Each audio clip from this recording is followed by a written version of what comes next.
cleaning out my mic and trying to hook up. You're right. Well, welcome everybody. You're listening to an episode of Transparency and Merit. And I'm Joe. I'm here with Brian. We're talking about How are you, Ruthie? economics. Hey, Good. We're talking about good. And you're economics. surviving this whole coronavirus thing? Hold on. Absolutely. I don't go anywhere. I stay indoors. Is that normal or just for the virus? Well, That's kind of normal. I tend to be a homebody, but with this going on, I'm avoiding. A little bit more of a homebody. I don't blame you for that. Well, I'm glad you're healthy and hanging in there. Ruthie, I just introed the show. We're live, and I'm so happy to have you. And I'm so happy to have Liz. Two really fun people to talk to. Always lots of insight. Thank you. I have some insight, JP. You do. You know the insight that I do have, if you guys haven't heard, and this will be one of maybe 3 or 4 times that I've mentioned this, but Mo Beats' wife. So I just want to throw that out there. That's it. How are you guys doing? Surviving the coronavirus? Surviving the coronavirus. And survival, yeah.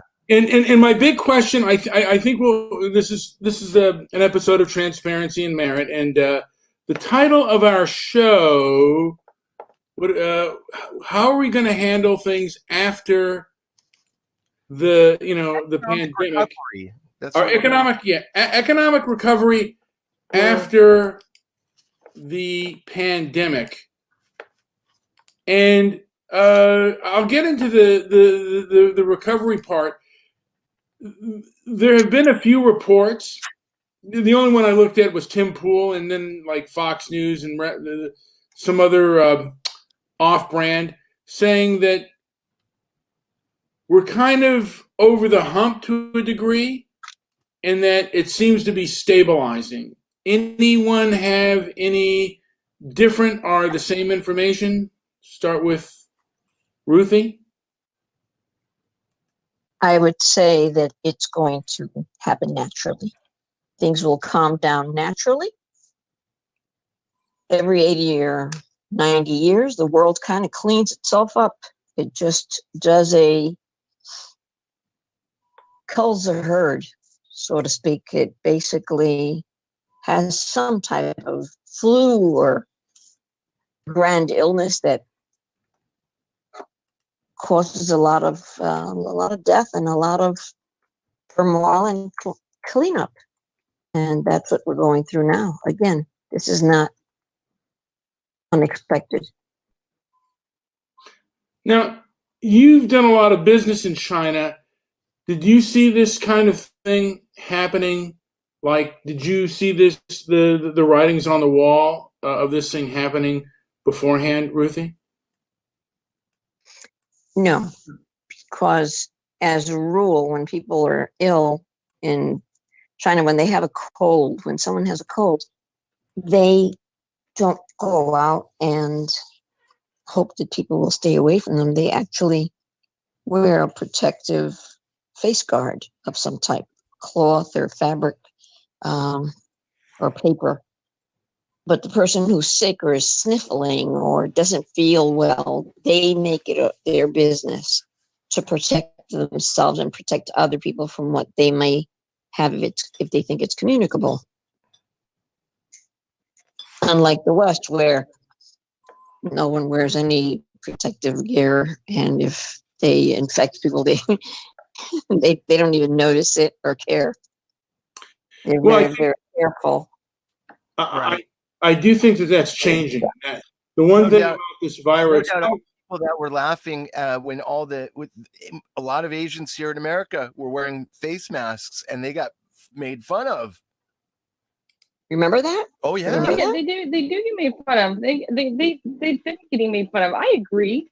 It will naturally correct. I think that listening, as far as an economic recovery, I think listening to any expert right now is a bad idea. I think we're all capable of going outside and knowing that the way that things work, we will recover. Now, I mean, what will be the deciding factor in a lot of it is when. So, I mean, when when the fear has stopped, that's when the recovery actually starts. It would be one thing if we did this for 2 weeks as far as a quarantine and all that. But what happens when we become humans in the habit of working from home and changing our lifestyle and figuring out how to make that lifestyle work and then moving forward with that?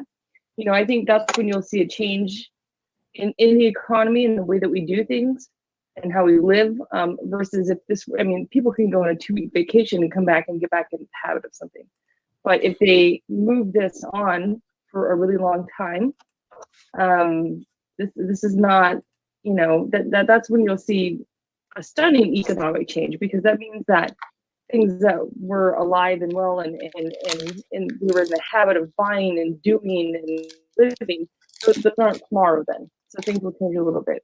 But as far as recovery, I think we will, and we are recovering just fine. You know, this isn't an economic recession due to war or due to politics or due to trade. This is a viral pandemic. So it's not like we're in this alone. So I think that, you know, together we should be fine. You know, we are on uncharted territory, and I'm just wondering, even once we're past the pandemic, how much of a psychological effect this is going to have on human beings, and how that effect is going to. Honestly, Mhm. honestly, I hope people start washing their hands. I hope people. I hope it has a positive effect on the way that we live and the way that we are aware of our own actions in public, around each other, our mannerisms.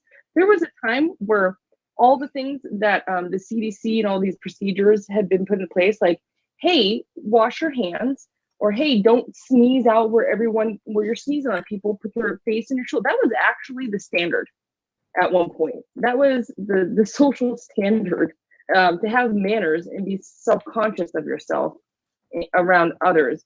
Somehow along the line we had lost that, and now we're here. And now we're here where we can't help but spread things to each other because we're not so aware of our own actions, and we look outside to blame problems on everyone else on a social level.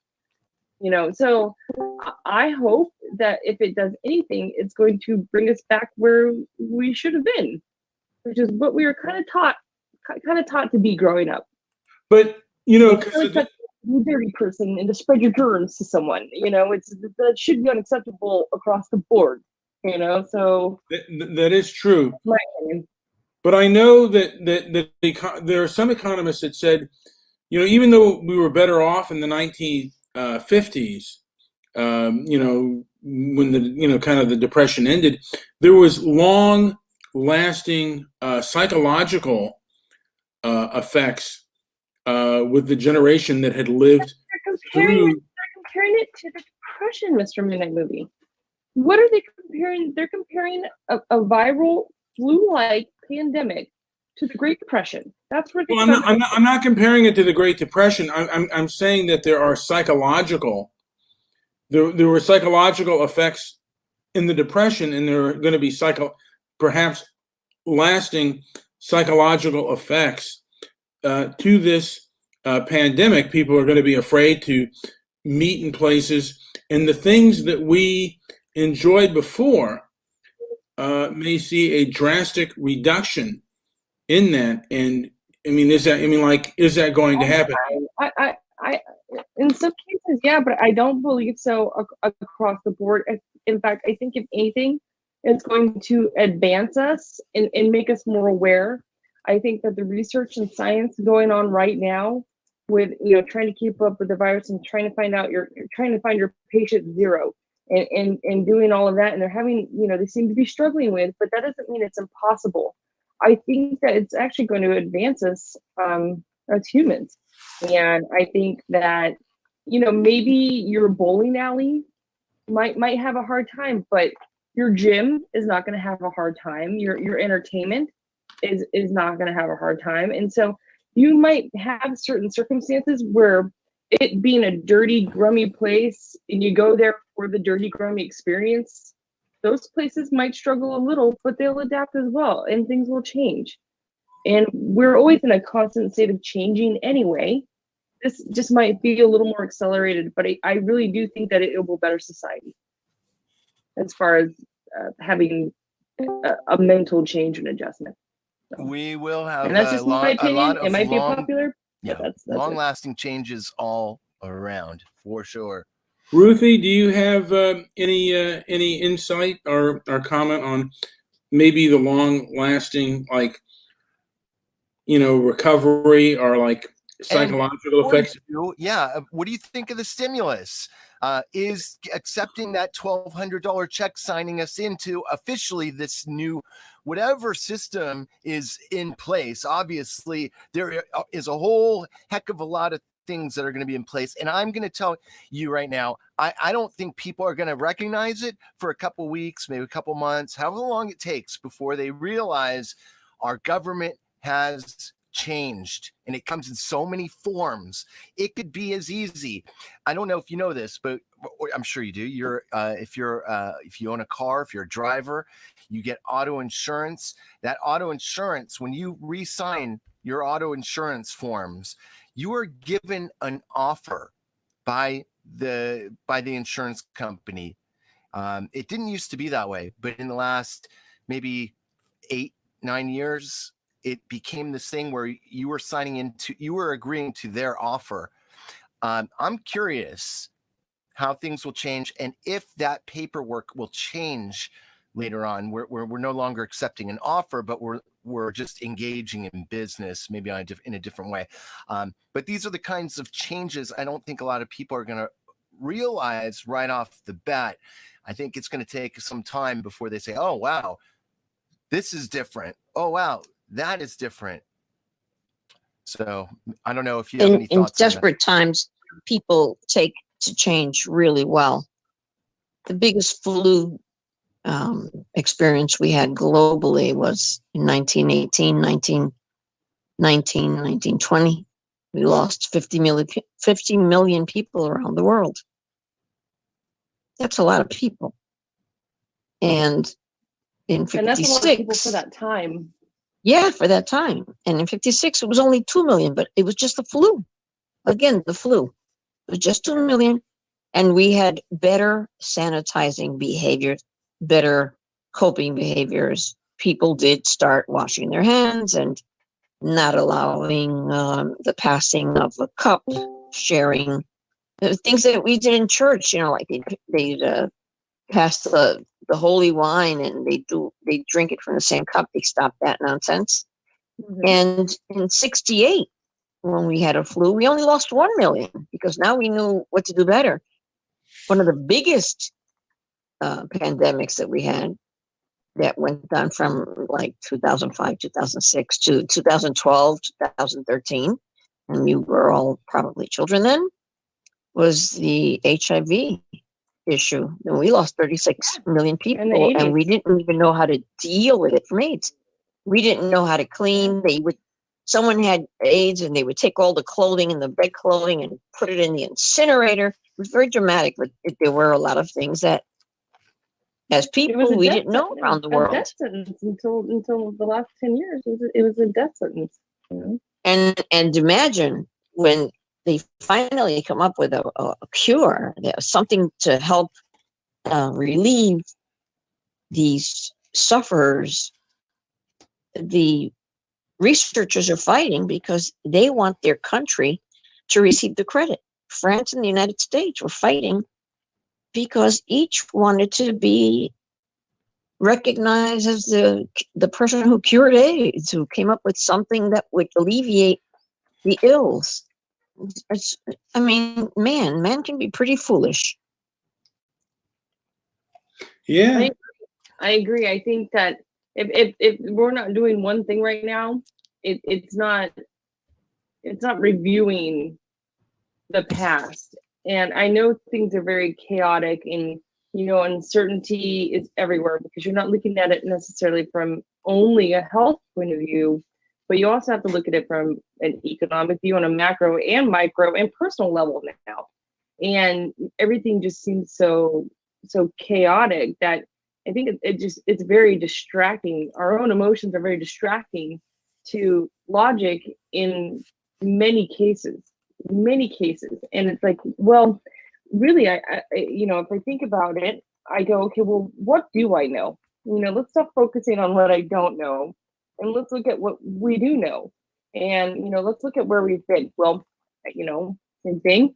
I was raised with manners. You wash your hand. Yes, please, thank you. Don't sneeze on your hand and then shake someone's hand with it. Those type of things. And you take a shower. You clean. You keep a clean house. You do your dishes. You don't let things, build up and get dirty. And I mean, just your very basic life skills on cleanliness. It's not that I had these immaculate, amazing, better than everyone parents, but that's what we were taught growing up, was to be a clean person. And with that, you should actually have longevity when it comes to health. And then as far as like the economy, yeah, we've been through things like this before, and we have had losses and we have recovered. And I think what's going to make it kind of make everyone rise or fall is going to be at this point, because the way that we share information throughout the world and information is so easily available, it's going to come down to kind of who you are as a person. You have boy. CEOs. Are you talking about social ratings? China's already got that. No. I mean, well, maybe, yeah. But I mean, you have CEOs of some company giving up their salary to keep their employees employed and guarantee a paycheck. Mm-hmm. And then you have massive layoffs across the board, people who just weren't prepared. And the only reason why my companies were prepared is because I was around during the last recession. And I was around during, the swine flu. And I saw all of that. And I go, if there's ever going to be one situation I never want to be in ever again, it's going to be laying off people because of something like this. So the companies that I work with, we've been prepared for that. So we wouldn't have to lose staff and we could guarantee pay. But that doesn't mean that I'm better than anyone else. I was just prepared. But how we can forget so quickly as a society is just baffling to me, because I'm not an older person, younger person, and I was prepared. And so I don't know why and how, and the way that people kind of were surprised, and because these things do happen. This is a cycle. It's a life cycle. Sorry, some people are living one paycheck to the next. And the other day, in fact, it was today, I was told that through a town near here in Florida, a group decided they were going to get anyone who was hungry some sandwiches. So if you just drove up, they'd give you a sandwich. And there were 2 kids in the car and the mother was driving. So that would mean 3 sandwiches. And the child from the back seat said, I know you only count 3 here in the car, but my dad's home and he's hungry too. And oh my goodness, it's just so heartbreaking to hear a kid say something like that. And it was absolutely true. Yeah, I'm having a really hard time, and I've had a really hard time wrapping my mind around it. And I mean, if there was one thing we were going to do professionally, as a company, was not let our employees go, because that living paycheck to paycheck is, in California, it's a very real thing. We're pretty high taxed out here. So, if you're middle class, middle class wage, it can be especially hard for you. In low income, even more so. So I made it a point to, even if we got to the point where I had to give up my salary and the CEOs and all that as well, when we would, because it's not worth it, and it is sad to watch people go through a grocery store and look down the aisles for toilet paper, or look for the cheapest deal they can find on bread, or get disappointed when the only bread that's left on the shelf is $7 for a loaf. And it's heartbreaking to me. It's absolutely heartbreaking to me. But I can only make the change that I can on this level, and do the best I can. But at least I've done the best I can so far to stop it where the buck stops with me in that kind of behavior, and try to influence people into better behavior. Yeah, It's hard you know, when we people like- are hungry to influence them into behaving a certain way. It is. It's very hard. I with one of my companies, and speaking and going back to the past and talking about World War II or the Depression, we started a campaign. Do you remember Victory Gardens? Yes. And from the World War II era. So I'm in one of these industries, and so we had decided to. I guess I had decided to reignite the Victory Garden campaign, because as everyone is very fearful when they walk out their door now, and everything is just so weird, and we're out of our element when we walk out of our doors now.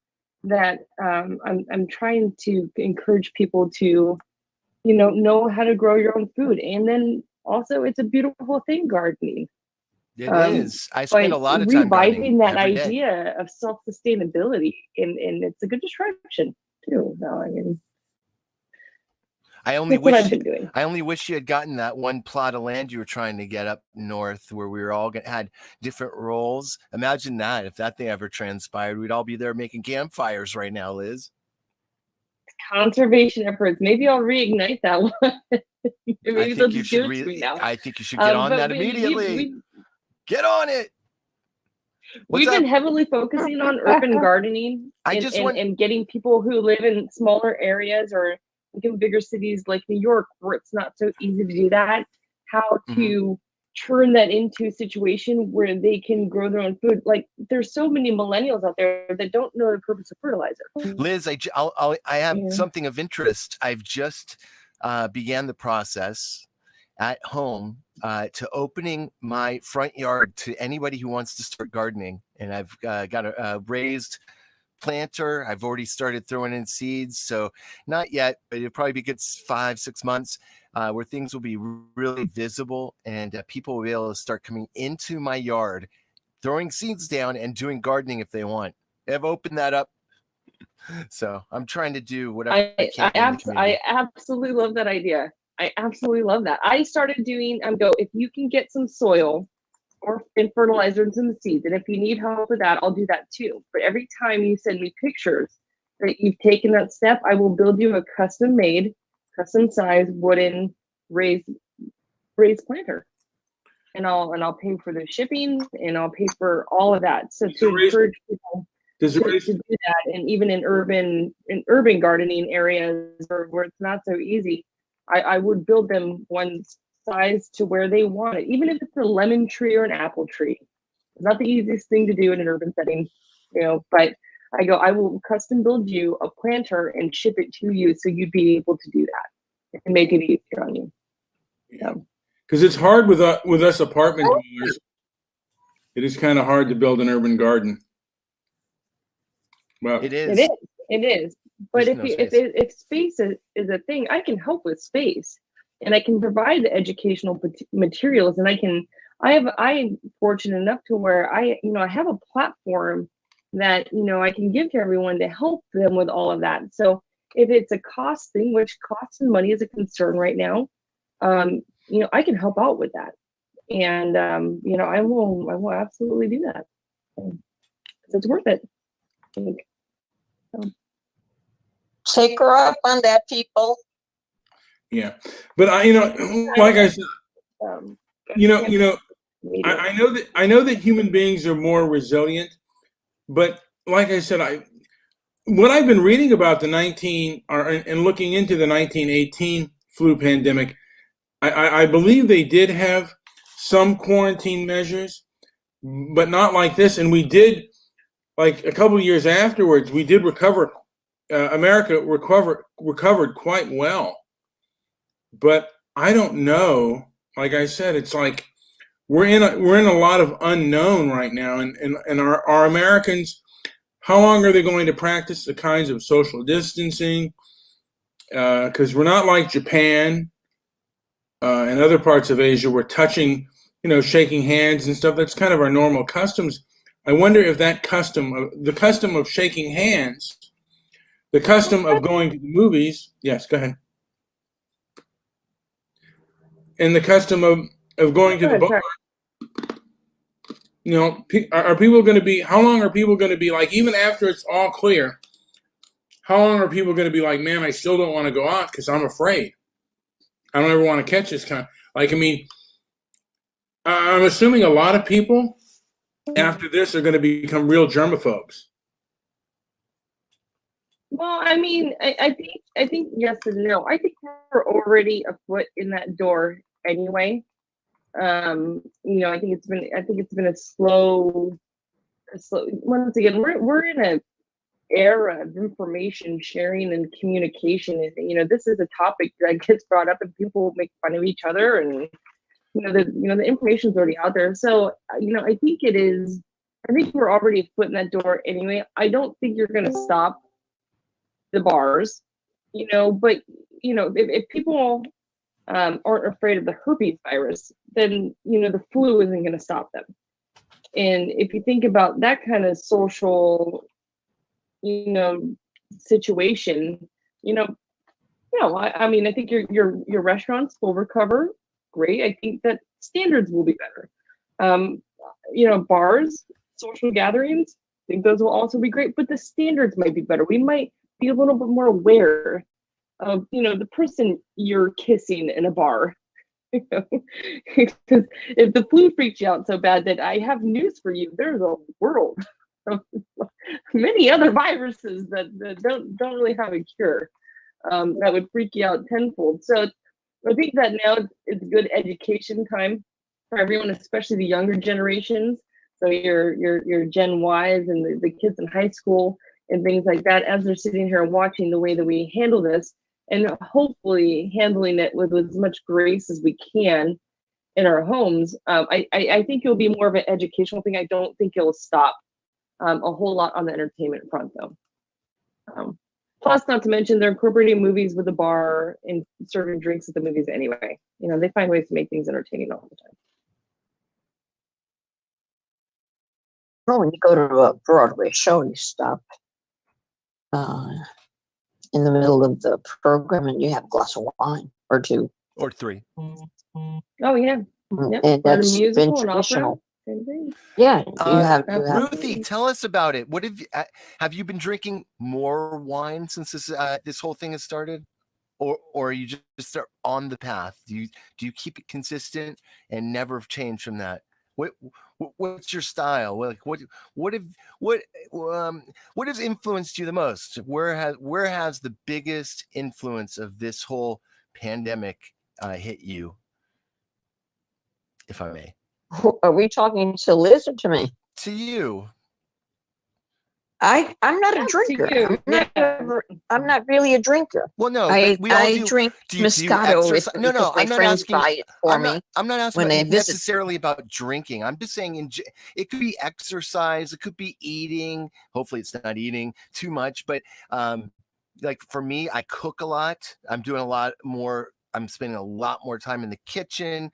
I'm cleaning more than I normally. Like, are you doing things that you don't, that you're good at, that you just have kind of put on the shelf because of just the normal routine that we had fallen into? I'm just curious if you had seen any fluctuations and or changes in your normal way of living.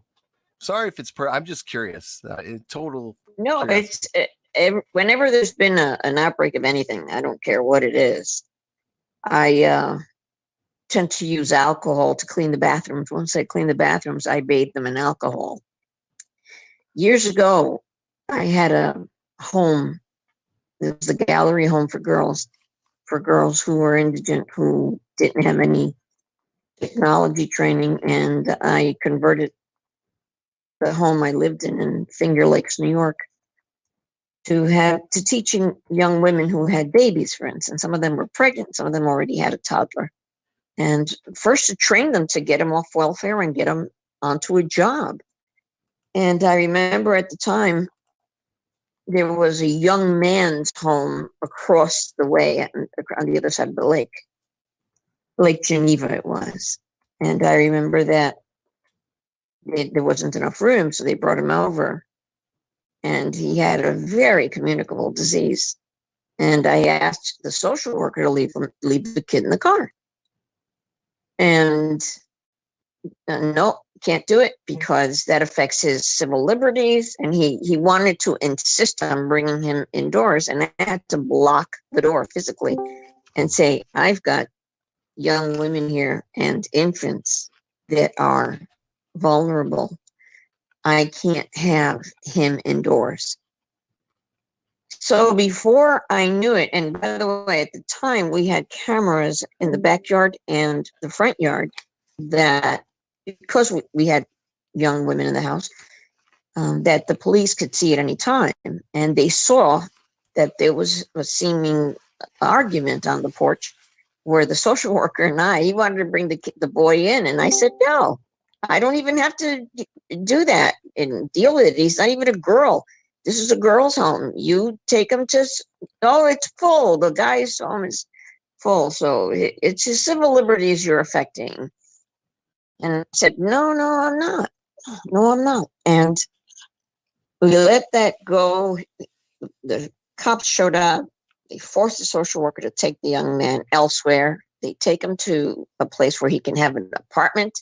And the community, the county, was paying for an apartment, for his cable, for his Wi-Fi, so he could be there in quarantine and not affect the whole community. Well, we go traveling off to Rochester, New York, because there was a wonderful restaurant that had opened and we went to experience it. And it was really packed. And I'm squinting in the darkness, and way in the corner, who do I see? The young fella with his communicable condition, partying his heart away and having a great time. And that social worker was there too. And I asked him, what is that kid doing here? When you know he's so communicable. He was bored of being indoors and his civil liberties. And I had to bite my tongue to not say anything that was really politically incorrect. Because frankly, I didn't give a hoot about his civil liberties at that moment. Nice. He was infecting, I don't know how many people. And then I don't have a choice. As when I was teaching at the time, I have to, as a mandatory reporter, get some help. And I got an officer over and I said, this one has got, I'm not even going to mention the condition. He's communicable and he's infectious right now. And there he is in the middle of this. And the procedure is to actually corral everyone who might have come in contact with him. And about 17, 18 young kids were severely infected by him. And he kept screaming about his civil liberties. He had the right to be out and he couldn't be bored all the time. And I was thinking, selfishness, how foolish, young and foolish. He's infecting so many people and couldn't give a hoot, just couldn't care. You're going to have that when someone is told you have to stay here because hundreds of people get hurt and you can't really travel, and they don't care. They just clean themselves up. Use something that will dry up their mucus so that it'll look okay. Use lots of lozenges so that their coughing isn't really apparent. And they get on a plane and off they go. There was one that came into a New York City airport and the police officers killed him in the airport because he not only justified that he had the right to travel, but it's human nature. Some people will demand that their right to travel is more important than quarantining themselves and keeping hundreds of people safe. It's going to happen. It happens all the time. No doubt. That's a big worry too. And I was social distance shamed this week. I went to a regular place where I shop. I went in there and we were already kind of divided by about 6 feet of table that they put in place between the merchandise and and so the guy said something to me and he whispered it. He was like, and I'm like, what did you say? And I kind of leaned into him, maybe about a couple inches over that border, not much. Still wasn't even close to him. And this guy goes, yeah, threw his hands up and was like, we do the coronavirus thing here. I'm like, what is that? Like this, he's like, oh, the social distancing thing. I'm like, man, you whispered the answer to me. Anyways, and so I took it and I left, but I was social distance shamed. I felt bad afterwards, and I get it. People are frightened. You got to respect that fear, and you got to respect that. Yeah, there are people, like this is something. I tried to, but after the fact, I was a little late to it. I didn't get what he was saying, but dang. Yeah, I mean, this is, everything I've heard about this virus. It's if you get it bad, it's some bad. It can be some bad news. And it night sweats and fever. I mean, you don't want this. And I think a lot of people are scared, and a lot of people who are out working right now. You gotta give them. I try to give them as much respect as I can, just because I'm glad that they're out. Because if they weren't out doing their job, our country would completely shut down, and we wouldn't be able to get things. So I try to give the people that are out and working these jobs as much respect as I can, just because I want them to continue working. Because if the stores aren't open and we can't get what we need and even what we want, it's like bad news. Well, and I went to the store the other day just to do. I've limited grocery or any other shopping I have to do for the week. First of all, I think I already had the coronavirus back in the later part of December. I was super sick, and I was like, oh my gosh, I cannot breathe. I cannot breathe. And I was sick for about 2 weeks, and I even went to the doctor. And like, my biggest complaint is that I can't breathe, and when I get up to walk anywhere, I feel like I'm gonna pass out anytime I walk anywhere. And kind of looked at me, and he was like, I'm gonna give you some antibiotics. Well, the antibiotics didn't work, so it was another week of pretty much sleeping, and then I started to feel better and get back to the gym and all that. But I remember just feeling absolutely horrible, but I couldn't breathe at all. And so I'm like, okay, well, now all of this has come about. Like, I think I actually may have already had it. But nonetheless, like, even if I had it or didn't have it, my whole goal would be to not spread it or be a vector to somebody else. So I still limit my exposure to the outside world by changing, I'm going to go out once a week and do grocery shopping and, doing the home workout stuff and kind of just changing the way my life looks to that extent. But I was in a position this week where I had to go to the store, and I took my youngest child with me. And he goes, I'm so excited to go out and get out of the house. And I'm like, yeah, I guess that makes sense. And I told him, I go, honey, when you go in there, I just got to let you know, you'll see people with face masks on. And don't touch anything. Don't really, I wouldn't even point at things that you like, as any other 8-year-old boy would do.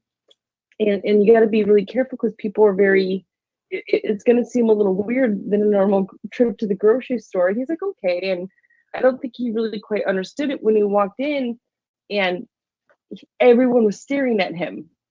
Everyone was staring at him, and they were staring at him in shock, like half fear and half like disgust, because children are seen as vectors of illness. That is a very normal thing. It's like, oh my God, kids will spread anything. And also during this one, they're like, well, kids may have had it and not shown any symptoms. And so they're looking at me, looking at him, but I'm like, I can't just leave him at home by himself. It's not going to work like that. But I felt really bad, because even then he's like, oh, I love those crackers. And he's pointing, and he wants to go point and show me. And every time he wasn't going to touch it by any stretch of the imagination, but anytime he got close, anybody within, a certain proximity that could see him would literally stop what they're doing and stare at him as he's pointing at something, wondering if he's going to touch it. And, you could see people smiling and some of it, but I felt really bad, because I'm like, honey, you can't even just pretend to touch or get close. Let's just keep our hands in our pockets and go about shopping. And I felt really bad for him because he's never seen anything like that before. In fact, he's been quarantined with the rest of us, and everything's been fine. But I'm like, wow, like even the thought for him on his level was a normal trip to the grocery store, where he is cognitive and he's taught to keep his hands to himself, to hold on to the cart and keep his other hand in his pocket, and he can point. But all that has been thrown out the window for him. And it was super uncomfortable for him. He felt very uncomfortable out in public, just without doing anything at all. And, I had to sit there and explain to him, I go, honey, everyone is very, you have to understand that this is a pandemic, and people are afraid. And people are afraid because they don't want to get sick. And the way that we're getting sick is by, not washing your hands and, spreading it in contact. But trying to explain that to an 8-year-old and have it resonate without, rocking his world that's been very challenging. Very, very, very challenging. How are your kids? How are your kids responding to being quarantined? Because, like I remember as a kid, like a day off of school was really fun, but this is not just. I mean, this is like school's over, and like, how do they feel about being quarantined all day? By the way, can we take a quick question? Dream Master is online. Dream Master, do you have a question for the panel you'd like to ask? All right, chime in when you're ready. All right, I had my question. How do your kids? I live in a gated community, and across the street there's this Jewish family, and they have 5 children, and the oldest is the same age as my youngest, so they're mandatory best friends right now.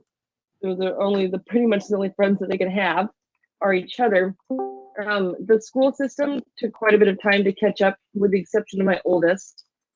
He goes to a private school, so they were immediately online, and they do all their classes online all day. So not much has changed for him, and then he goes running and he exercises and all that. But as far as my younger two, when it came to keeping up with the curriculum, I will say that the one-on-one learning has only benefited them, and something they would have taken a semester to learn before because of classroom size or attention span or outside influence in kids, that has been eliminated. So it's easier to teach them things, but they are really, really, really striving for human interaction.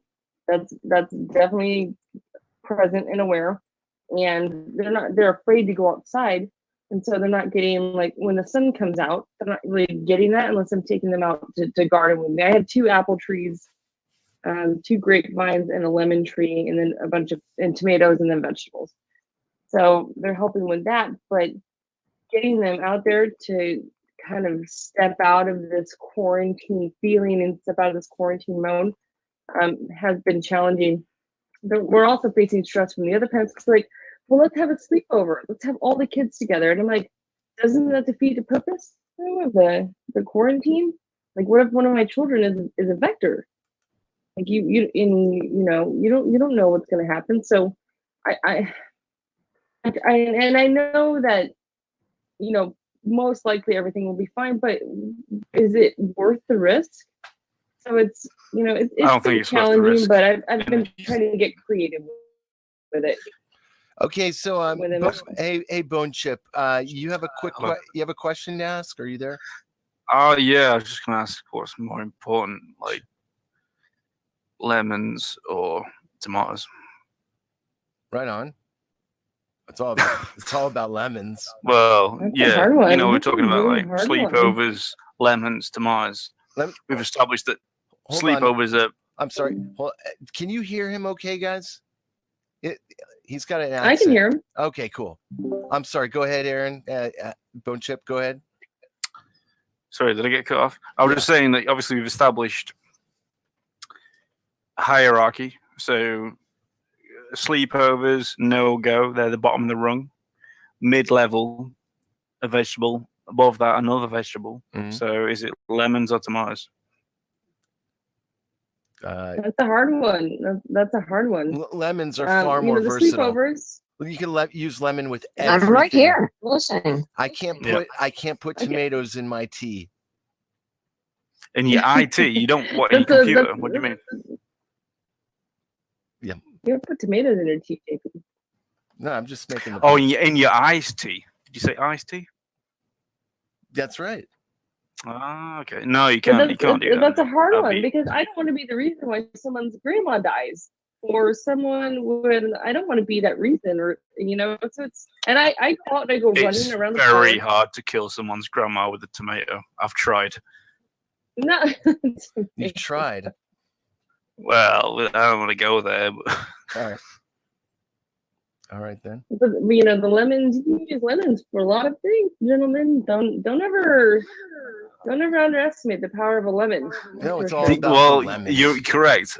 Correct. That is the answer. Because lemons have more sugar per gram in terms of the flesh than a strawberry, and they're more rich in vitamin C. So if you were, Yeah. do you know how Britain conquered the world? I know I can't talk about this every other week. But it's Lemons? because we used to put, you know why they call us limeys? Because we used to put lime, aka lemon, into the grog, but we kept it a secret because vitamin C is that powerful. That's how the world works, and that's why you're all speaking English. Thanks, Limey. No, that's fine.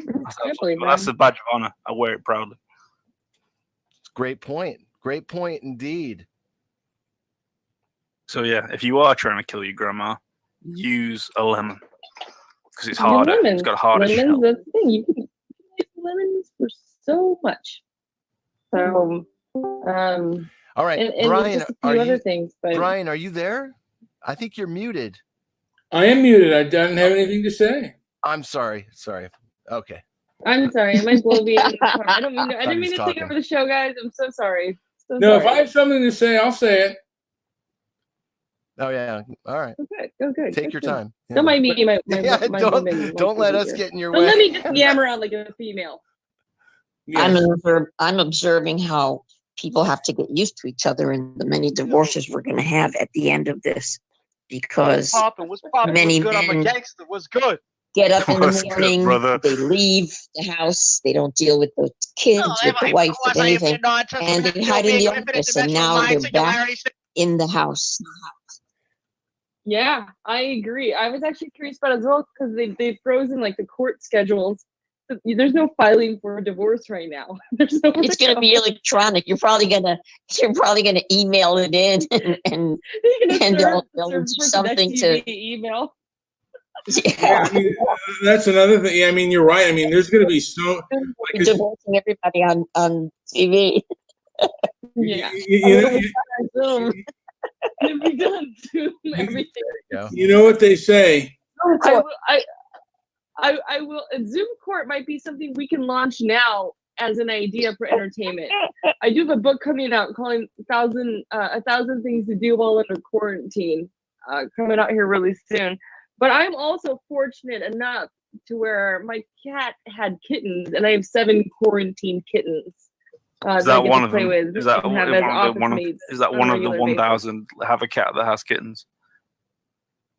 Yeah, I have like, well, she snuck out. That's not, she was really young. I was surprised. But now I have these 7 kittens that are 5 weeks old right now, and I've named them all after viruses. So we have Ebola, COVID, H1N1, bird. I have that one, and a few other ones. So, you know, naming them after, in Spanish. Okay, I just want to step in for a quick second. Ruthie, now enough people have been asking me like, who's Ruthie? Who is this?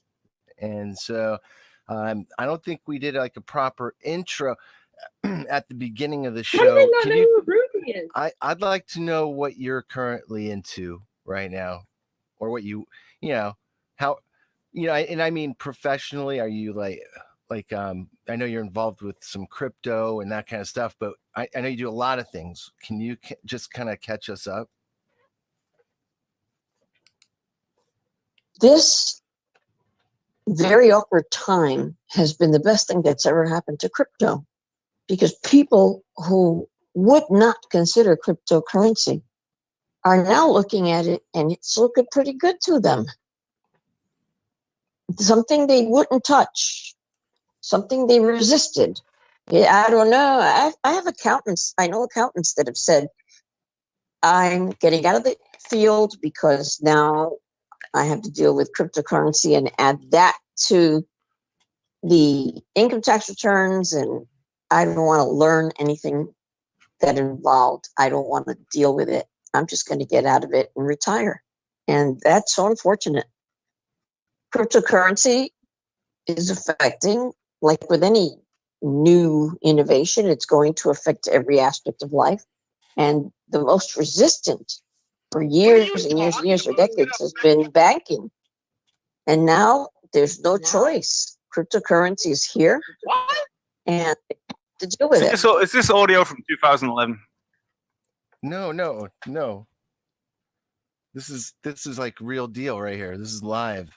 What? Aaron, this is Ruthie.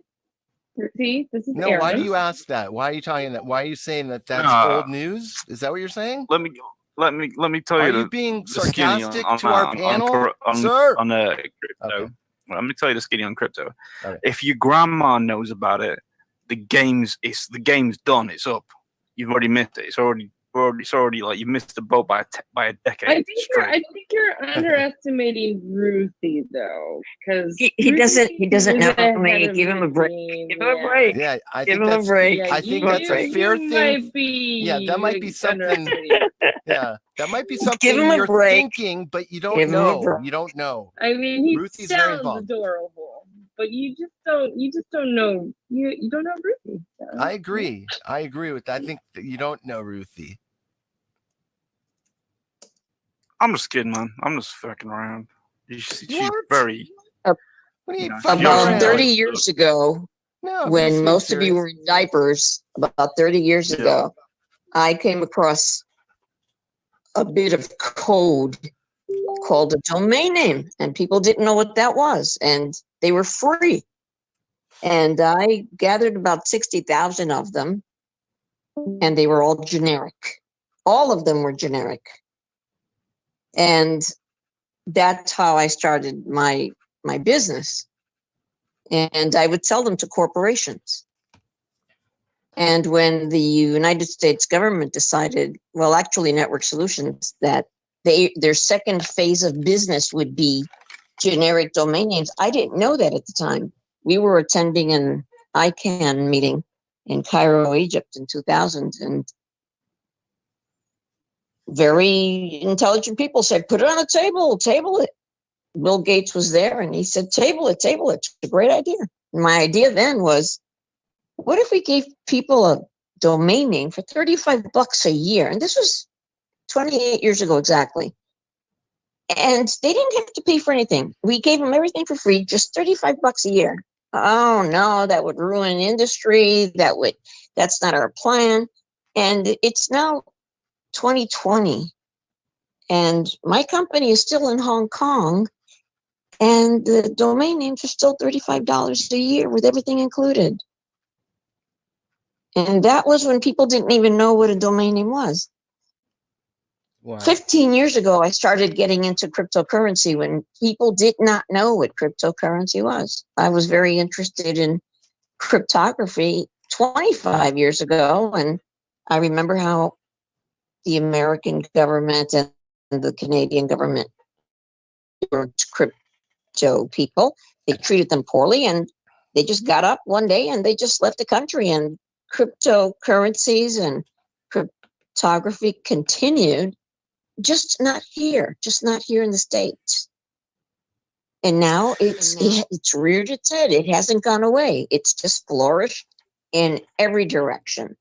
And most people, I'd say 10 years ago, didn't know how to spell it. And now we're going to open up. We've been on 7 exchanges, and the coin bank coinreserve.io used to cost, I think, $1,375. Now the price was $1,820. So things do evolve and get better. They get better. And Would you suggest if that you we go should to something invest as in that simple as particular cryptocurrency?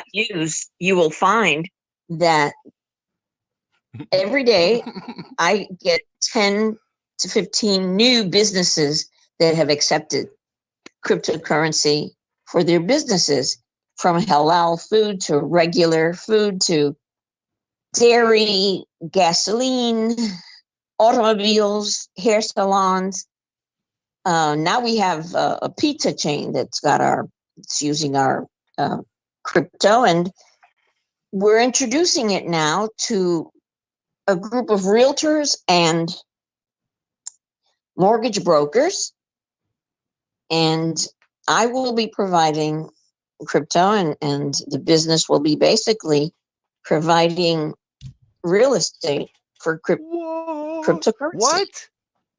Real estate? What the hell are Yeah. you talking? You mean people are using this for real estate? Oh, yeah. If you go to bcr.news, go look it up. Oh, I have. bcr.news. I've seen it. In fact, don't, if you're sitting in front of your laptops right now, type as I'm sorry. Can you say that a Space little Museum. faster? What- American Space Museum. Type it, American Space Museum, and then type the plus sign, and then type I refuse Bank to type it. Coin Reserve and see what comes up. With what? See what comes up. Bank Coin Reserve. Type. Go ahead Oh, and type PC. Space Museum, because the American Space Museum in Florida now accepts Bank Coin Reserve. Okay, hold on a second here. I think I Donations. just found a link. All right, this I haven't seen. Wow. What? I haven't I- told you I'll be about what's been honest. going on. I've been busy. Yeah, I know. I've been. Do you see that? Yeah, I'm gonna post it right now here. Hold on.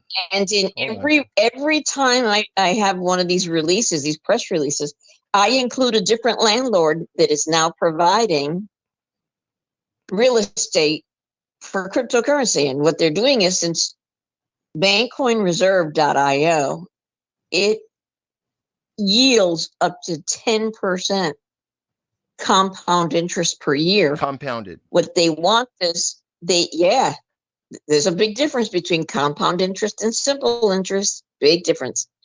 And they want a year's worth of rental fee, and they get it, and they let that entire amount just keep bubbling and creating interest. And we're on our 5th apartment, and now we're going into hard real estate. We had one home sell a couple of years ago in Las Vegas, and a warehouse in Melbourne. Can I interject on a couple of points? Leah? So I don't think Yes, of course. anybody's doing a real estate deal based off of cryptocurrency. I don't think anyone's going to give you a piece of land. I think you have to convert it to dollars first, right?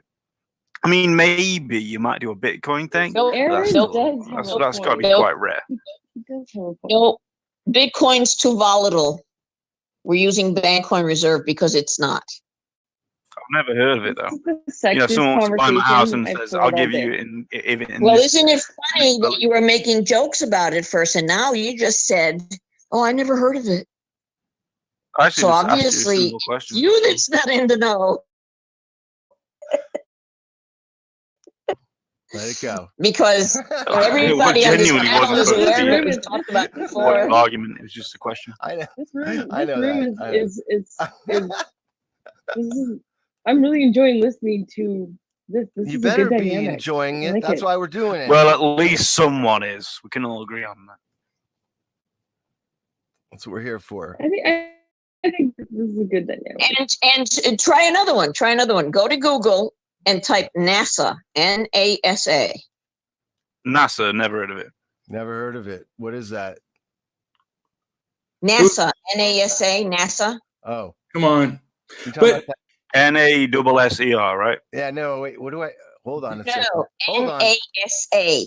Yes, what am I searching? Just NASA? NASSER. Or is there Go on. just NASA and it's what? something to do with NASA. spaceships, NASA. whatever, rockets. And Bankcoin?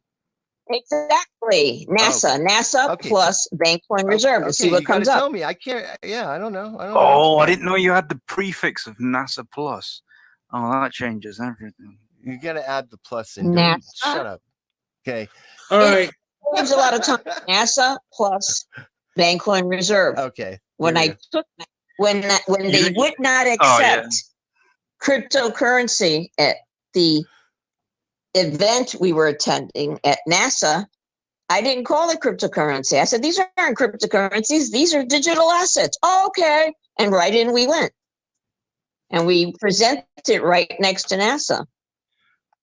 You're crazier than hell. That's why you didn't win. NASA is looking for blockchain solutions. All right. That's Does- right. Does Bankcoin have like its own social media platform like Twitter? I'm gonna Mr. Midnight Movie. It's not called. It's not called It's Bitcoin. it's wonderful. Called something like I called it Bank. No, it is called Bankcoin. I'm reading it right here, man. You're liming it up, buddy. 8,000 people on Telegram. Well, you wanted to know. I just gave you it's on Telegram and it's got 520 people. That's one of our groups in Telegram. Is it backed by Tina Turner in the Thunderdome in Mad Max? We have a person here who's angry because he lost the war between the revolution. Still upset. Maybe. Can't get more. That I tried I to win don't that know. one. I think You Barry tried did to a take really us good over, you job redcoat. He's definitely sparked a fire. My in coat Ruthie, is that's so for red, sure. it's Ruthie, insane. Clearly, you need to put Aaron in his place right now because there is a fire burning right now. I just want to make No, this. I'm I'm only playing the devil's advocate. You've heard drank avocado before? It's delicious. Someone By the has way- to. Someone has to challenge What you. is that? What is tea. avocado? I was going to mention is the world entering into, or at least America, are we entering into like a cold civil war? I knew you were going to ask me something No. mental. You always ask something just No, crazy why as would hell. you say something like that? I don't even know what that If means. anything, absolutely not. I don't. Maybe Ruthie, you can. I don't think we are. I think this is all very temporary. Let me ask you a question back, Look at the Mr. Midnight technology Movie. that we have. How cold can a civil war get? How cold will it get? Perhaps freezing. You don't Well, you know, cold civil war. How cold can it get? At any What moment, are you talking about? there have been a lot. Plateau, I'm and gonna that's say- not the numbers that they have on record. This is not including the people that have already have it, the people have overcome it, or the 8 people that have had it and have been asymptomatic. Okay, you are talking about. I think personally, and this is my personal opinion, that we've seen the height of this in the United States. No, you're dead wrong. What? You know about the Rona? You know about some real shit? No, you're dead How wrong the fuck am about I that. dead? It's How am live. I? Excuse my Shit's language. live. How am I dead wrong when there's so many Because unknown variables? I thought and the that about variables England. do We know had are the 2 people days of that have decline, gotten and then we so spiked sick high, that there's no super choice to go high. to the People are doctor. dropping dead. Your prime minister might die.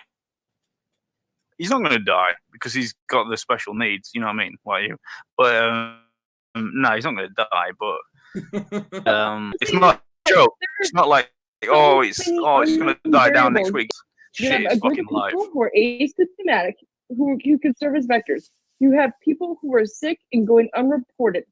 And the people that are reported have felt it so necessary to go to the doctor and were so symptomatic that they decided to test them, and only a percentage of them are actually hospitalized, and a percentage of them are dying. That I think I don't even on know a what you're mass saying, scale, but we have it's seen the wrong. worst You of it just in the United like States. it's not something you can mess with. It's definitely extremely I deadly, don't- horrible, I bad will agree thing. with that. It's just I alive don't as think it's fuck, something to mess running with. around. Okay, And I I think have we should all be numbers for following you. guidelines. I think we should I all be have following numbers for you. guidelines.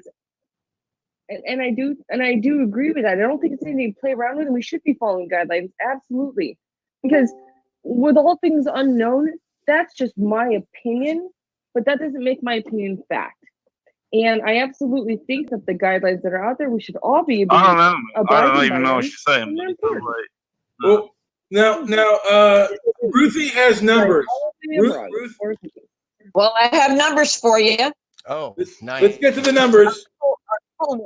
Our little Go for it. organization Beautiful. on Ruthie. Telegram, we have 90,000 people, And on our normal one, Bank One Reserve on Telegram, we have You don't have to, why are you talking about your 580,624 BitCurrency members. thing again already? Smart. Well, it's something that might help the economy out if you buy into it. But the thing is, why I mentioned Get it. Ruthie or That's Aaron like you are can go ignorant verify it. I'm stupid looking people. right at So it. This It's is Let's what's get it. Go see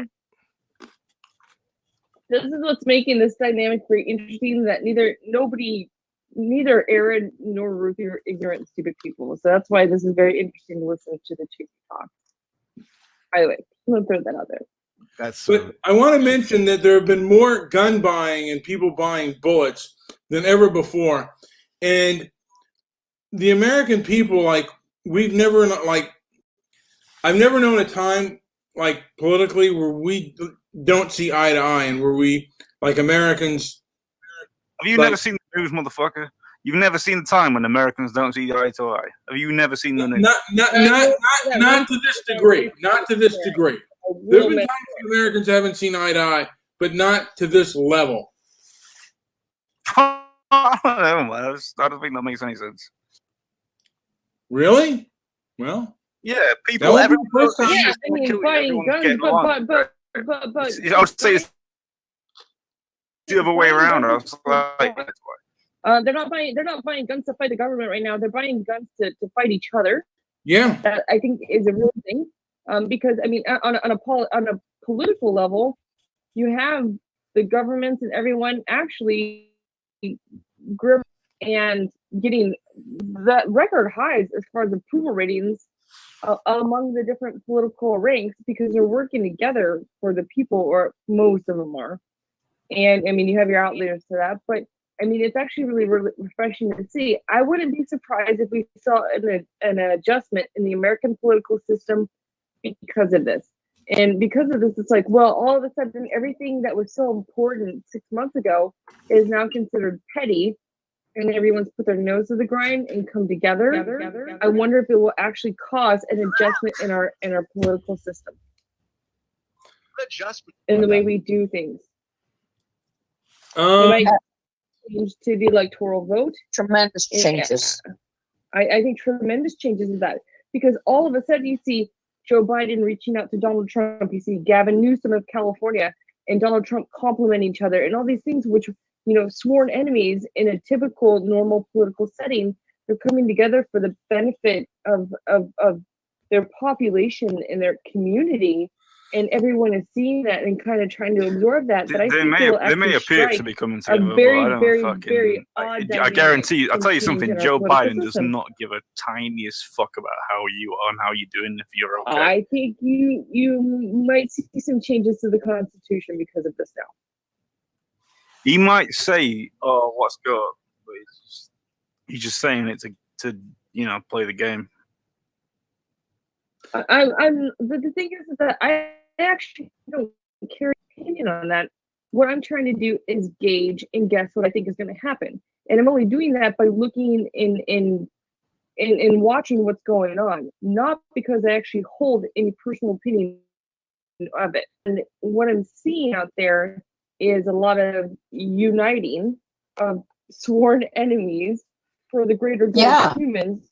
And Yeah. I think I would bet that you would see some dramatic changes in the way that we handle politics in the United States. And not only that, I bet you they'll do an amendment to the Constitution on some form. I don't know on what form, but on some form.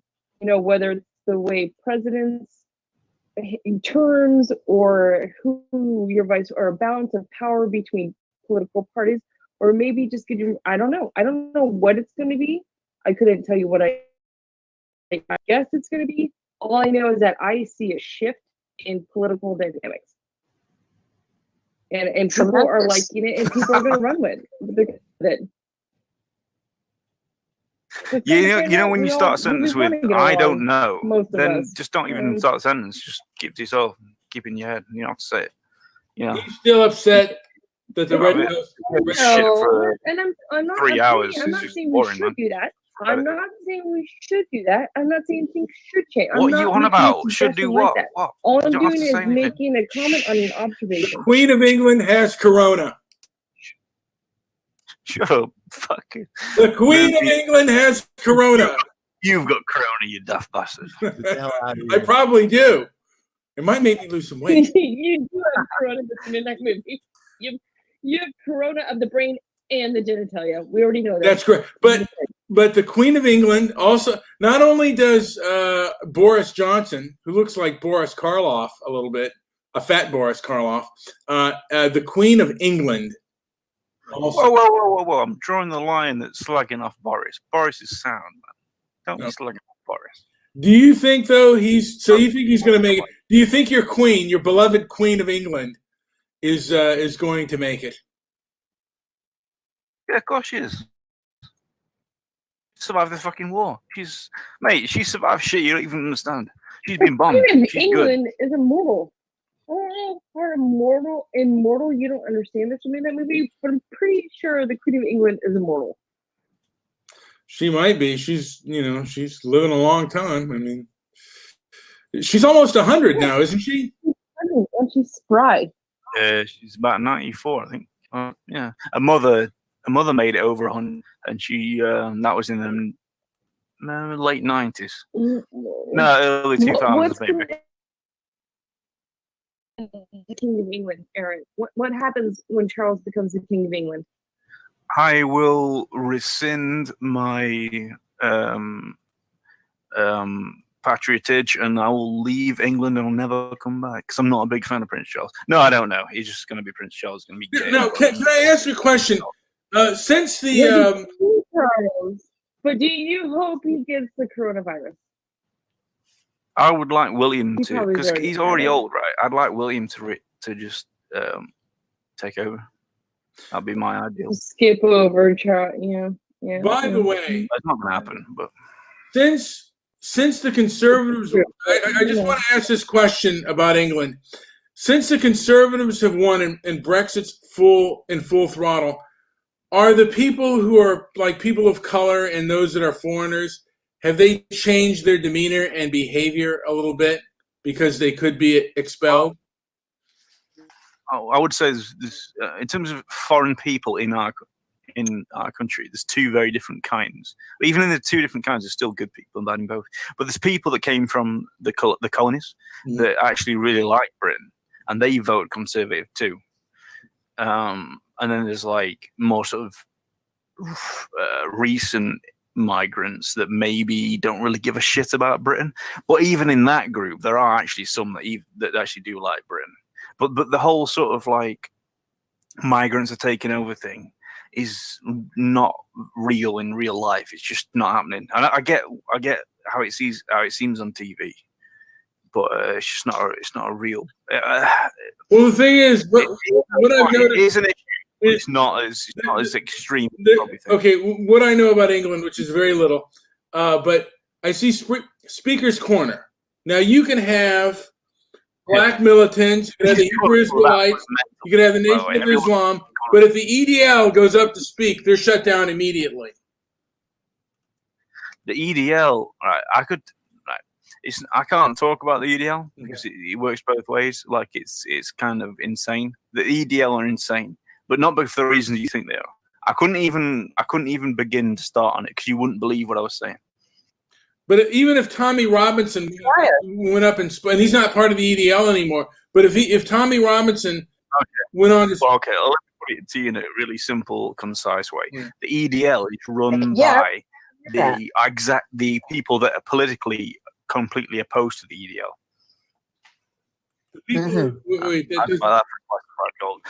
So they're basically a front, a group that's kind of the main guys don't know they're being run that way. They think they're just being nationalists, but they're run by anti-nationalists who want to make nationalism look extremely racist and horrible.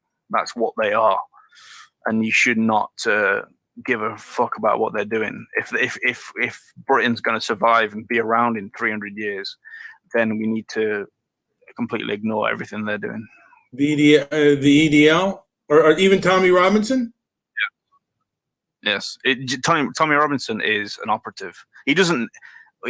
He's woken up now, but he didn't know he was for quite a long time. But trust me, he is just he's the end of the string. He's not a brainiac. He's a moron. I'll tell you though, And it did piss me off that they haven't released the report on the grooming gangs in England. That is, that to me is so on liberty. These women were like horribly treated, and the fact, I don't know what they're thinking of not releasing that report, and why so many people protect them. It seems like they care more about the rapist and the sensitivity of their races than they do of the victims that were, that were. I could explain all that to you. I could explain to you the ins and outs from Okay, go ahead. Yes, 100 please do. 100 years ago. I do. just don't really want to. Okay. Why not? Go ahead, man. No, I'd rather not. Why not? Are you afraid? I'm not going to talk about what's going on in England, but I watched decade after decade as Hollywood protected its predators with tremendous care, and people in tremendously strong positions with good, solid power became silent. Yeah. Totally silent. I know that when Bill Cosby was having his argument with the world, Oprah Winfrey said nothing. And then Jeffrey Weinstein, now they're discussing his behavior. Somebody want to come forward saying that he attacked me. And Oprah Winfrey said nothing. And all the people that came forward and said I was ruined by Jeffrey Epstein, and Oprah Winfrey said nothing. Yet she was friends with all of them. And she said nothing. Yeah. Well, it's that kind of deal. point there. And we protected conversation. pedophiles in Hollywood. We protected them so much. NBC went out of their way to protect Bill Cosby for 30 years.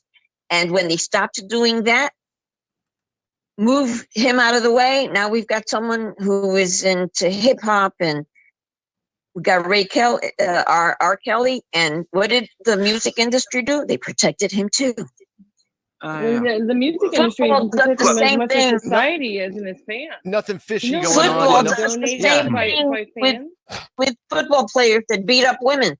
Nothing Hey, but fishy he's going gotta on in the play music games. industry at all. Let me flip it around for a That second, guy. because it's easy to get lost, like I have done many times.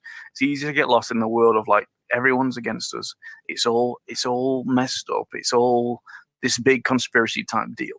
Listen, not everybody in government is as evil as the worst people that are involved in that sort of thing. So you don't have to sort of consign your hopes to like absolute defeat and absolute horrible, this kind of like vision of this awful future, because it's always a cycle. There's always good and bad, and people always try and there's people in the system that always try and do the right thing. And this kind of struggle, this kind of thing has been going on since from back to the pharaohs to now.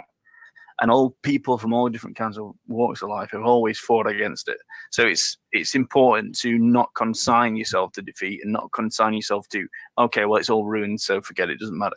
It does matter. And not every politician is evil, and not every sort of not even every bank is evil. It's quite an hard thing to say, but there is a spectrum, there is a future, there's a possibility, and there's a way forward. And the only thing you really can do is to protest and to fight against it. What I see in England, and it's just my opinion, and I could be completely wrong, which is that fanatical anti-racism got out of hand and protected these grooming, predominantly Asian rapists. And it's gone so far off the deep end that nobody wants to say anything because and that's a nice safe word that you just used, Asian. Yeah, we can use Muslim. They were not Asian. Asian is just the catch-all that they throw everybody in. Well, they were predominantly Pakistani, predominantly Or Muslim. Bangladesh. Bangladesh. Okay. Were they predominantly Bangladeshi or were they Pakistani? Both. Pakistani is the just the Muslim thing, but that doesn't. It's not as simple as that. You can't just go, "Oh, okay, it's them." I know. That's an impulse. I get that impulse, but it's not quite. Well, they were the majority of the ones that were doing it, and the blame lies. What you've spoken about is like you're on the money, and you're not wrong. But you can't go with a big broad brush and start painting everyone under that brush because it's not right. Because it's just because it's not right, because it's not actually true. So the problem is these cultures, these rape gangs and stuff, right? The main problem is the fact that the BBC wouldn't even report it.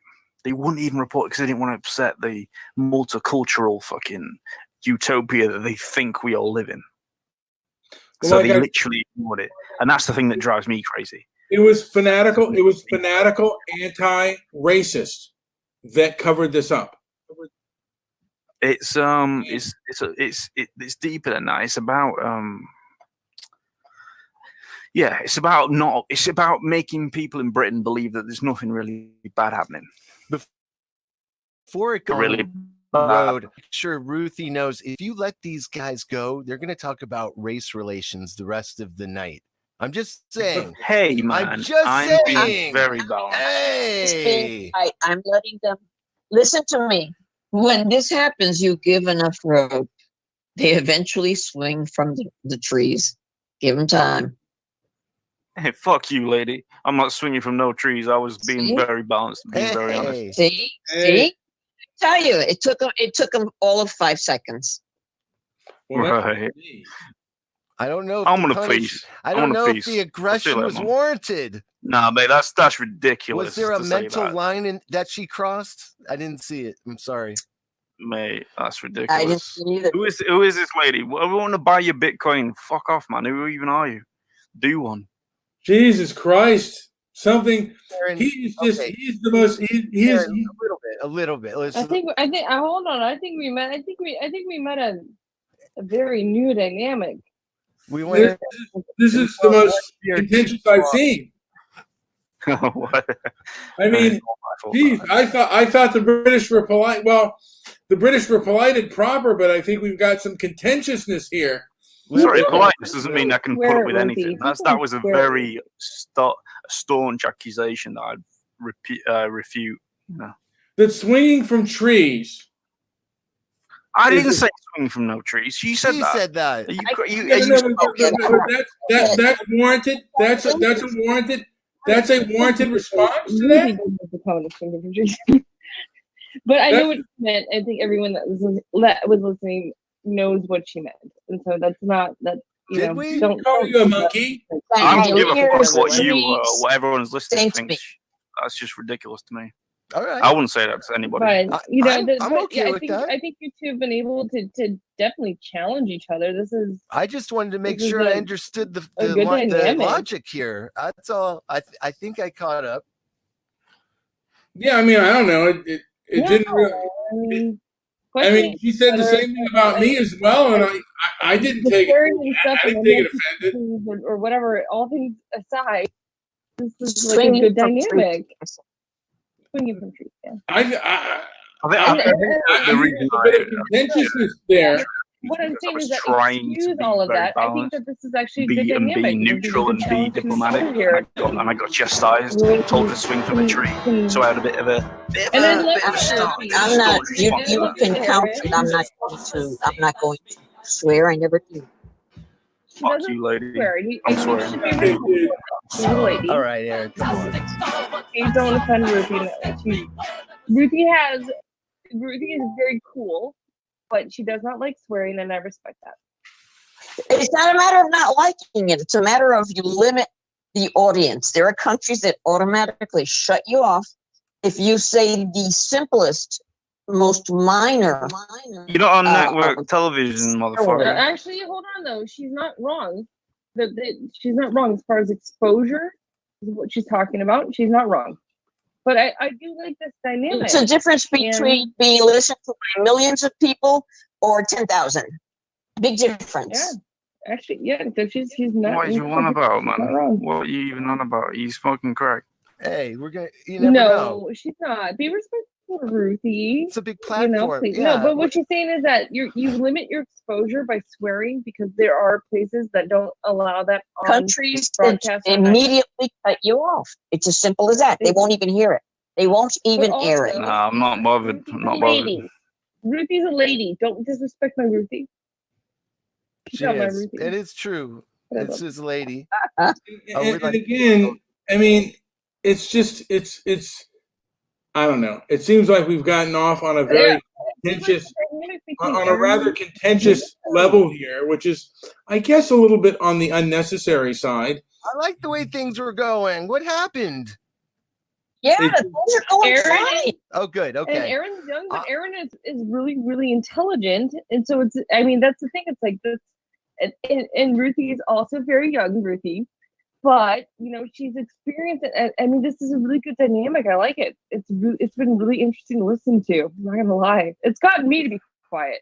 Put it that way. Oh. Aaron and I planned this. Oh, we were like, yeah, let's do this. Is Aaron the British man? No. Very cute. I mean, I mean, I'm the British guy. Fuck you, man. See here. Yeah, I'm the sir. British. See That's here, me, sir. yes. See here. Oh, my heavens. Well, I mean, you know, like, I guess people are entitled to their opinions, and it got rather vicious, rather or Hey. contentious.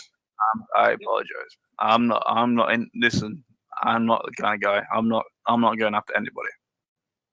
So I apologize if I raise my voice. I didn't mean to. No. It's no, you didn't warranted. raise if you- raise your voice. Your level was terrific. It's the swearing that we're objecting to because it limits the broadcast being heard by more people. That's all. Forget. No, No harm done. well, I will. What I will appreciate concede is the you should be polite. animosity. How about that? I I actually- appreciate the animosity entirely. Me too. I'm enjoying it. Just a second. So I'm actually a big proponent of not swearing in front of women, and that might not seem very realistic over the The hell are internet, you but talking actually about? what- You that just is what- swore that to is a how I woman behave in 4 real life. times. So I apologize for that, but I'm not interested in this He didn't internet. swear at You know, her. He um, swore. Well, how- you said her how many name and a people you swear reach, crap. word in the I same swore again, sentence. sir. So close enough. Calm down. Stop being such a Jewish producer. Close enough. Well, it's past my bedtime, folks, so I'm going to head out here soon. All But I right. love you all.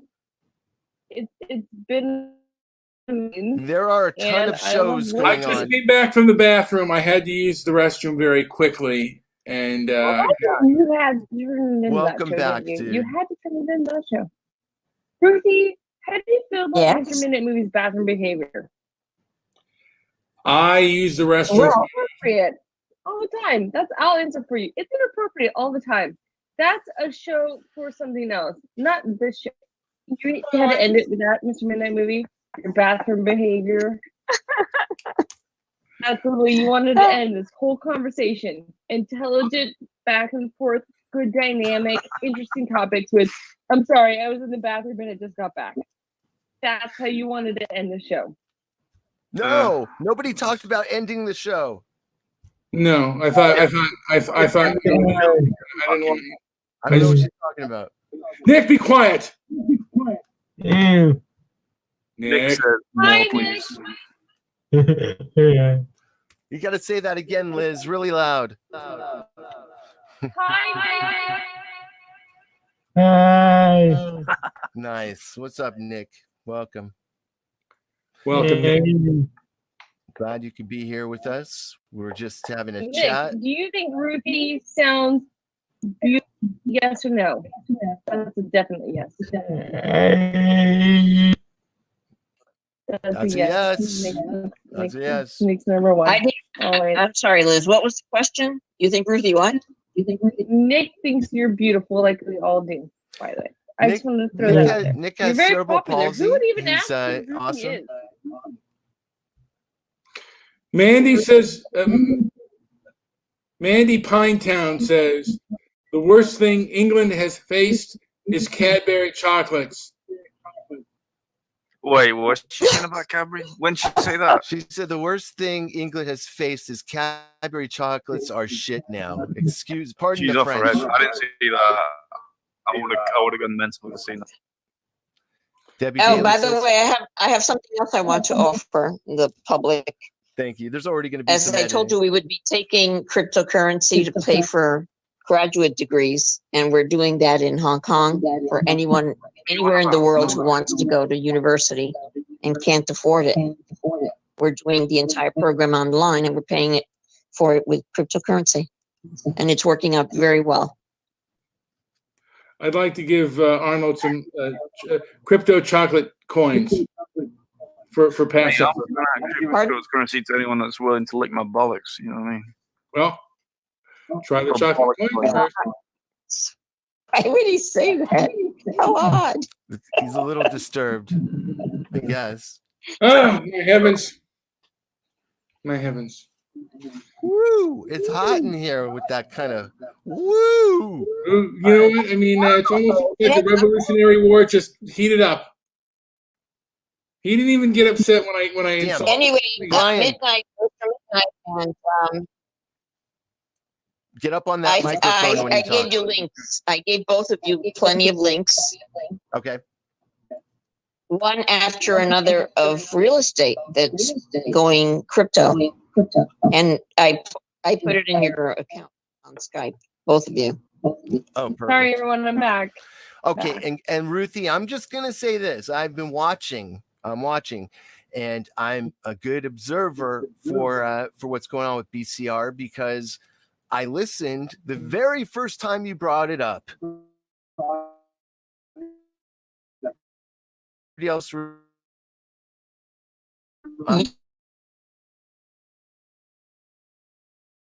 Way back pieces. when, yeah. Well, it's not that long. You've been I'm just saying it's longer than some. And I'm just going to say it. Why am I hearing an echo? Who's echoing? Not me.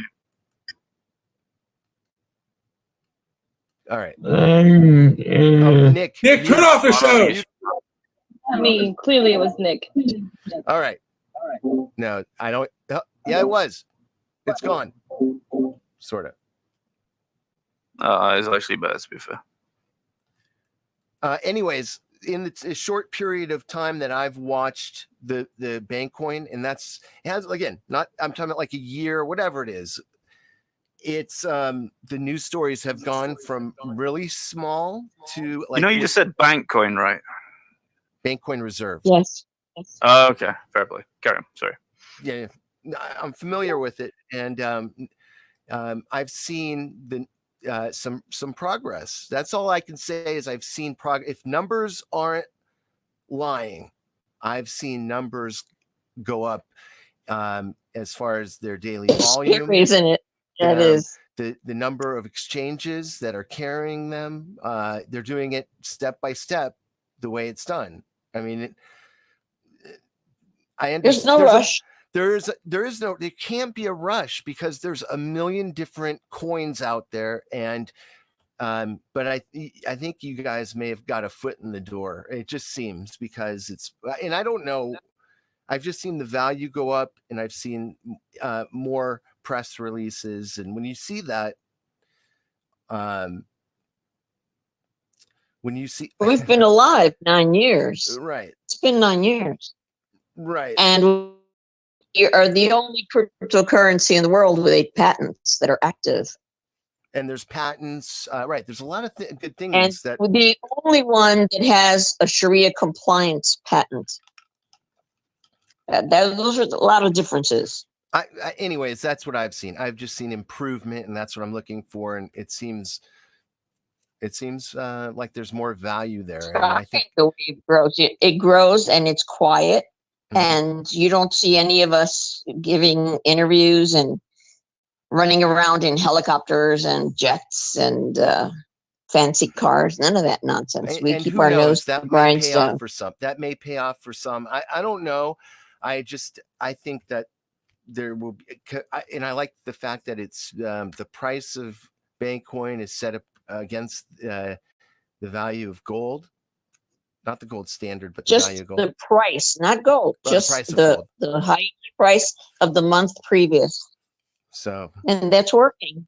It's been really slow and quiet while everyone is putting on a show. We don't put on a show. We're quiet. We stay in the background. We just all right. work. Now I sound like a salesman, but I'm just saying I've watched it, and I always like the feeling of watching something grow, and some don't grow or they stop their progress, but you never know. So, By the way, all the links, go look in Skype and all the links I gave you, because that young, wonderful fella was talking about, oh, it'll never work with real estate.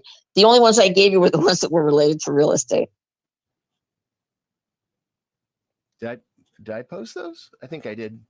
I gave it to you. I gave them all to you. I gave you Yes. more while we kept talking and joking around. I kept giving Mate, you more. I have all kinds How long are we gonna do this for? We're gonna do That's this for it. another hour, I'm another waiting. 2 hours, I 3 hours. How already many said- times can we talk about this shit? Listen, Done. I already The Queen Talked about of England is dying of corona. Fuck you, Mr. Midnight Movie. Well, you know what? Maybe I'll fly over there and save her. Give her some of my American blood. I don't know. But so, Some of you're the thing, aren't you? From Fantastic Four, right? That's you. well, I'm diabetic and I have high blood pressure, but I'm going to risk it for her. What the hell was I I think you should give all of your organs to the Queen of England because she is your better, and you know that deep down somewhere in your psyche, you still know that's true. Well, what I want has the Queen of England done like any like because her grandkids are not necessarily like the kind of, well, at least Prince Harry, or I guess, is he considered a prince anymore? Because Prince Harry is her nephew, even though they're not blood related. Fancy that, fancy all that. Which one's the alcoholic? Yeah, which one's the drug addict? Form an orderly queue. Which one you? I don't know which one you mean. Just wondering. They're all well, I would assume so, at least a little bit. No, but I don't believe in all this conspiracy. I used to think that the Queen killed Princess Di and stuff like that. I don't think that anymore. I actually think the Queen's quite nice, but I genuinely think that Prince Harry is not of the royal bloodline. It's Diana and that Tin, I think he was in the army's son. All right. So you don't I'd like think to trade some info.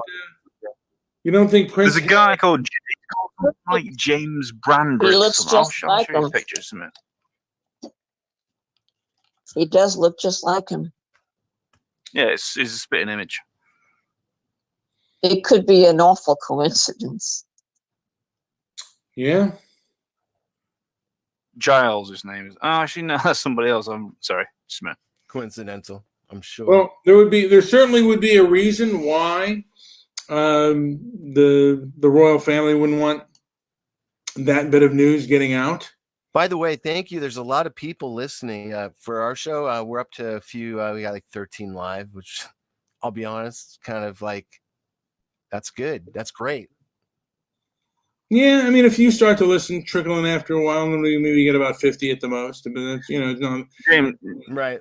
James Hewitt, the name of the man is an officer in the army, and he's just like Harry. He's like Harry. Obviously Charles. Yeah, Charles with light brown hair and Diana with probably light brown hair can't produce like a full. It just can't be possible, right? I'm sorry you faded out. It seems very possible. There we go. I would Just basically saying that, like, two people that aren't ginger, it's unlikely they would have a very ginger child, right? Yeah. So basically saying that I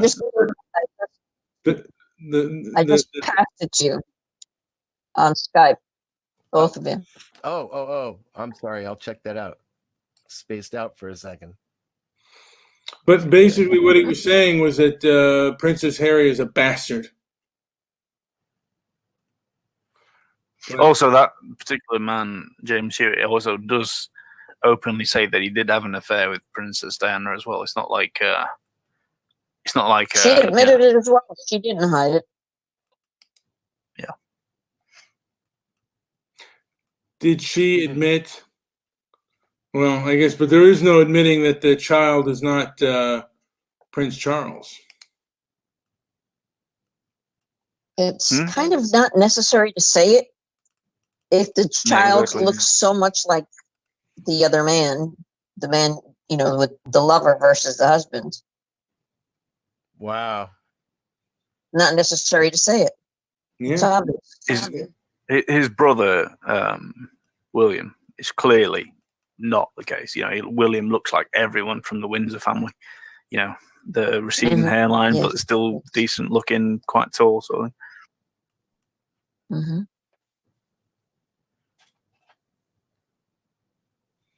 Yeah, I gave you the pictures, fellas. There you go. I'm sorry. I'm gonna have to. It's just because of the format. I want to show.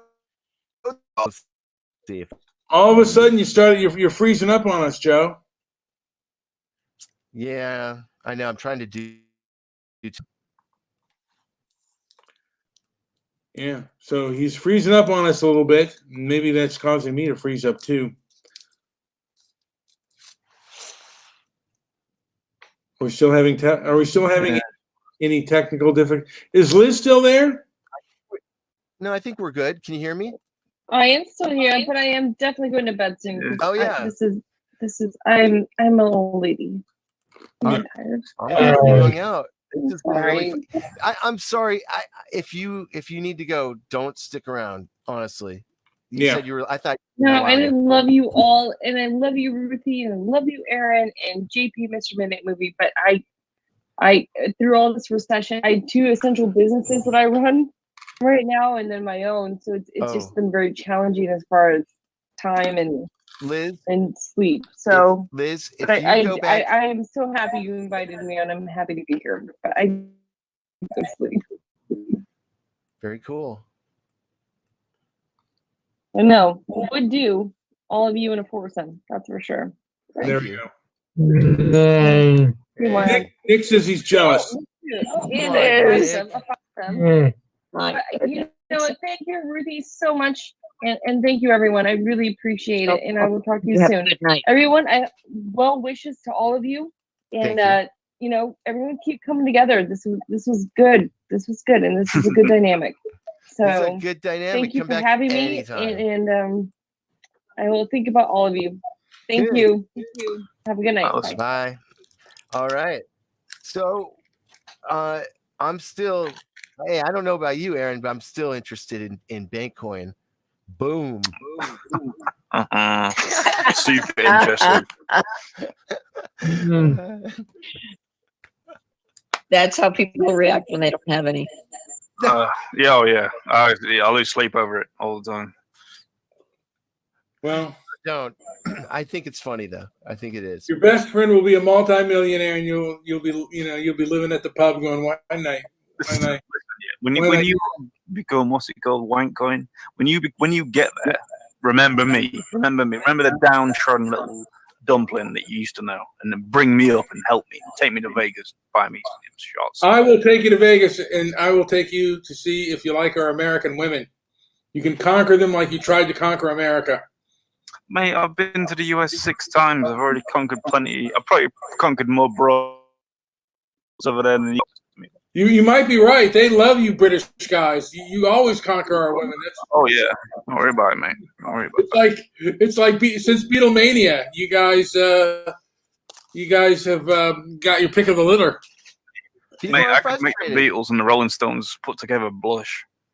Not true, but I'd try. So what do you prefer, American women or British women? I like foreign because it's just, you just get away with murder. Have you been to Brazil? No, that's a good shout though. That is if I've got a few quid, that's one place I would go. Maybe we'll take you there and see if your British charms can come in handy. We'll Yeah, Yes. I'll rack them up, mate. You take me, I'll be the wingman. all right. Done. We're sold. Let's do that. I think I'm trying to go to England, by the way, this summer, and I don't think it's happening. Mate, forget that. I'm not. Do it next summer, I'm not. I know. I haven't asked for a refund on my tickets yet, though. mate. Try it because you can get it because of legislations and stuff. Yeah, I know. You might lose 10%, 20%, but it's better than nothing in it. It might happen. You never know. But you know what, Mate. dude? He'll go and he'll No, own the street, dude. No, You climb up come to Britain this It might be summer. It's not gonna happen, mate. That sucks. Tourism's gonna be sucky for you. guys. Promise. No, I promise you. Just based off the death toll in this country, the death toll in this country is more than half of yours, and our population is like a fifth of yours. You know what I mean? So it's just not. You can't do it. Nobody's having a great time. We know. Not right now. yet. Nah, but next year, 2021, that's your year. You can do it. Oh yeah. Just try and get as much money back as you can from. Yeah. I know. That will happen. That is next on the list. All right, Brian. Anything else, or I think Ruth? that will about do it, and we'll go into a few more things next time. But I think we've covered just about everything we're going to cover. So- Ruthie, did you have anything that you wanted to get into before we ended it? I know we kind of got. April 15th, Mercury X. It's another exchange. All right. Another exchange where Bankcoin will be accepted. Okay. Anything And on the 17th, we have another one. are there anything different about these exchanges, or because right now there's Um, limited trading, but The Mercury X is U.S. based, wow. strictly American law. Wow. That's crazy. All right. So well, Americans that's can, yeah. that's not that far away. So I hope that all happens. Sounds really cool. I heard you had a podcast actually about Bankcoin, and I haven't heard it. Is it what did you like the way it turned out? Does it sound good? I thought it was great. Oh, nice. I'll have to check that one out. We aired it on Telegram, which is again 528. What is it now? Oh, excuse me, 580,624 members. And then we aired it in China for Singapore, Thailand, Macau. It was quite interesting. We lost count of the audience. Oh, you can't even count. Fucking hell, I'm not investing in. Brian, where you at? Are you? I'm here. Do you want to? What? Do you have anything else to add, or what? That will about end it. I think that I mean we have listeners right now, and I feel like there's still enough people that kind of want more, but if we don't have anywhere to go, I'm not going to press it. well, I don't want to I don't want to run things too thin, and I think that I do have topics, but Yeah. I think we've exhausted some of the topics, and I don't want to repeat myself. So Yeah, I hear you. I don't want the thing to get stale.